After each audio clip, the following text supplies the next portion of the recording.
মানুষের আকর্ষণ তৈরি হয় চারভাবে: শরীর, চেহারা, যোগ্যতা আর মন দিয়া।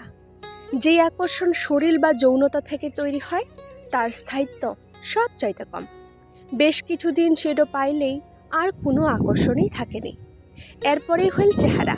এরও অস্তিত্ব শরীরের আকর্ষণের চাইতেই বেশি। তবে চেহারা সুন্দর হইলে আর সঙ্গী বিশ্বাসী হইলে তার প্রতি আকর্ষণ থাকিয়া যায়। বেশিরভাগ আকর্ষণ এই চেহারা কেন্দ্রিকই হয়ে থাকে। এরপরেই টেকসই হয় যোগ্যতার আকর্ষণ। মানুষের যোগ্যতাও এক ধরনের সৌন্দর্য। যোগ্যতার জন্য যেই আকর্ষণ তৈরি হয় তার স্থায়িত্ব হয় অনেক বেশি। সবচাইতে বেশি টেকসই হইল মন কেন্দ্রিক আকর্ষণ। কিন্তু মনের আকর্ষণ সহজে তৈরি হয়নি। এইটার জন্য সময়ের দরকার হয়, অনুভূতি তৈরির দরকার হয়। এইটা যেরকম ধীরে ধীরে তৈরি হয় সেরকমই এটার স্থায়িত্বও সবচাইতে বেশি।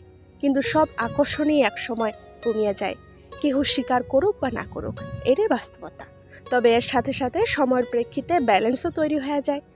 আকর্ষণ এক সময় যেখানে পরিণত হয় অভ্যাসে, মায়াতে, দায়িত্বে।